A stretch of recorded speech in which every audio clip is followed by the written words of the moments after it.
हाय दोस्तों, मैं हूँ अभिषेक और आज का हमारा टॉपिक है उत्सर्जन। सबसे पहले हम ये जानें कि उत्सर्जन क्या होता है, मुख्य रूप से उत्सर्जी अंग क्या होते हैं और उत्सर्जी पदार्थ कौन से हैं। तो चलिए हम बिना देरी किए अब शुरू करते हैं। सबसे हम उत्सर्जन की परिभाषा देखते हैं। अपशिष्ट पदार्थ मतलब अपशिष्ट पदार्थ जो क्या होता है, जो हमारे शरीर में जिनका कार्य नहीं होता, मतलब जो हानिकारक होते हैं, उन्हें अपशिष्ट पदार्थ कहते हैं। अपशिष्ट पदार्थों को विभिन्न अंगों द्वारा, विभिन्न अंग मतलब हमारा त्वचा होगी, फेफड़े हो गए, यकृत हो गया, बड़ी आंत होगी और हमारी किडनी होती है। ये क्या होते हैं कि मुख्य ये अंग होते हैं, द्वारा बाहर निकालने की क्रिया को क्या कहते हैं, उत्सर्जन कहते हैं। मतलब जो हमारी त्वचा होगी, फेफड़े हो गए, यकृत हो गया, ये सब क्या कहते हैं, जो उत्सर्जी पदार्थों को निकालते हैं, उस क्रिया को क्या कहते हैं, उत्सर्जन कहते हैं। हानिकारक पदार्थों को बाहर निकालने वाले अंगों को उत्सर्जी अंग कहते हैं। मतलब जिन जिन माध्यम से, जिन जिन अंगों द्वारा हम अशुद्ध पदार्थों को क्या करते हैं, शरीर से बाहर निकालते हैं, उन्हें क्या कहते हैं, उत्सर्जी अंग कहते हैं। मानव में मुख्य उत्सर्जी अंग क्या वृक्क वृक्क होते हैं, जैसे किडनी कहते हैं। ये तो हमने परिभाषा देख ली। अब हम देखते हैं मानव शरीर के मुख्य उत्सर्जी अंग। मतलब हमारे शरीर के जो कौन कौन से ऐसे अंग जो मुख्य रूप से उत्सर्जन करते हैं। उसमें सबसे पहले आती है हमारी त्वचा। त्वचा क्या करती है कि जो हमारे अपशिष्ट पदार्थ मतलब हानिकारक पदार्थ होते हैं, ये क्या करते हैं कि पसीने के रूप में क्या करती है कि शरीर से बाहर निकाल देती है। तो चलिए हम फिर इसे देखते हैं। त्वचा मतलब स्किन, ये क्या करती है, ये पसीने के रूप में उत्सर्जित पदार्थों को शरीर से बाहर निकालती है। वही हमने कहा कि जो हमारी त्वचा होती है वो क्या करती है, जो हानिकारक पदार्थ मतलब जो हमारे शरीर में उनका उपयोग नहीं होता है, वो क्या होते हैं, जो हमारे शरीर के लिए हानिकारक होते हैं, वो क्या करती है कि जो पसीना होता है, पसीने के रूप में ये क्या करती है कि हमारे शरीर से बाहर निकाल देती है। तो चलिए फिर उसके बाद आता है हमारे फेफड़े। फेफड़े क्या करते हैं कि पहले हम समझ लेते हैं फेफड़े क्या करते हैं। मतलब हमारे जो फेफड़े होते हैं वो क्या करते हैं कि श्वसन की क्रिया के उपरांत क्या करते हैं कि CO2 मतलब कार्बन डाइऑक्साइड मुक्त करते हैं। तो फिर हम इसको लिखना कैसे वो देखते हैं। यह श्वसन की क्रिया के उपरांत कार्बन डाइऑक्साइड CO2 को मुक्त करते हैं। मतलब जो हमारी श्वसन क्रिया होती है तो इसमें क्या होता है कि O2 मतलब ऑक्सीजन ग्रहण कर ली जाती है और CO2 का क्या होता है, ये मुक्त कर देते हैं।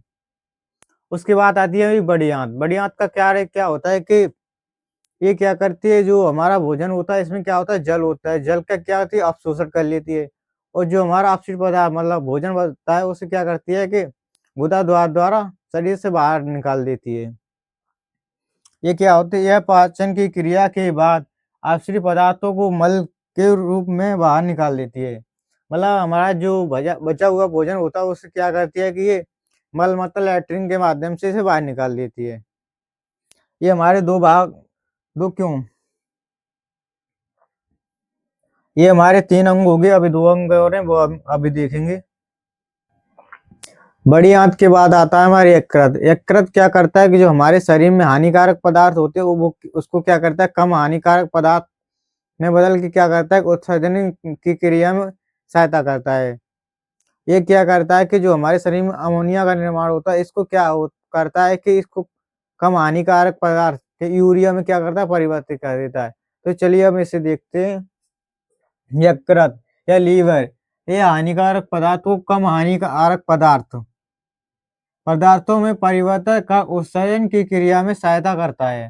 मतलब हमने वही कहा कि जो हमारा यकृत होता है ये क्या करता है कि जो हमारे हानिकारक पदार्थ होते हैं उनको क्या करते हैं, कम हानिकारक पदार्थों में क्या करता है, परिवर्तित कर देता है और ये अमोनिया को किसमें, यूरिया में परिवर्तित कर देता है। वही लिखा है हमने आगे। मानव में यकृत अमोनिया को यूरिया में परिवर्तित कर देता है। मतलब हमारी जो मतलब अमोनिया बनती है उसको क्या करता है, यूरिया में परिवर्तित कर देता है। और ये यूरिया होती है कि ये 2 से 3 घंटे बाद क्या होती है कि पुनः क्या होता है कि अमोनिया में परिवर्तित हो जाता है, जिसमें क्या होता है कि बदबू आने लगती है। ये तो हो गया हमारे यकृत। अब देखेंगे हम क्या कि वृक्क या किडनी। किडनी देख लेते हैं। ये मुख्य उत्सर्जी अंग होता है। मतलब इसे मुख्य उत्सर्जी अंग क्यों कहते हैं कि ये सबसे ज्यादा मानव शरीर में उत्सर्जन का कार्य करता है। जो हानिकारक पदार्थों को रक्त से छानकर पृथक कर देता है। मतलब ये क्या करता है, जो हमारा ब्लड मतलब रक्त होता है इसको क्या आते हैं, जो हमारे हानिकारक पदार्थ होते हैं वो क्या करता है, छान लेता है। इसमें तो क्या है, ये छान लेता है, ये रक्त का शुद्धिकरण नहीं करता, शुद्धिकरण क्या करते हैं कि फेफड़े करते हैं। ये उसमें छान लेता है और आगे का क्या करता है और मूत्र के रूप में शरीर से बाहर निकाल देता है। और ये क्या करता है जो हमारी पेशाब होती है उसके माध्यम से क्या करता है ये शरीर से बाहर निकाल देता है। और आगे एक मानव शरीर की इकाई क्या है? कोशिका। उसी तरीका से क्या होती है कि वृक्क की इकाई क्या होती है? न्यूफ्रॉन होती है। मानव शरीर के जो वृक्क होते हैं इनमें लमसम 8 लाख क्या होते हैं कि न्यूफ्रॉन पाए जाते हैं जो क्या करते हैं कि वृक्क का निर्माण करते हैं और क्या कहते हैं कि मूत्र का शुद्धिकरण करते हैं, मतलब रक्त का शुद्धिकरण करते हैं। ये तो हो गया हमारे उत्सर्जन और उत्सर्जन के अंग। आशा करता हूँ आप लोगों को ये वीडियो पसंद आई होगी। वीडियो पसंद आई हो तो हमारे चैनल को लाइक और सब्सक्राइब किए। अगर आपको कहीं भी दिक्कत हुई तो हमें कमेंट में जरूर बताएं और मिलते हैं अब नए अगली वीडियो में।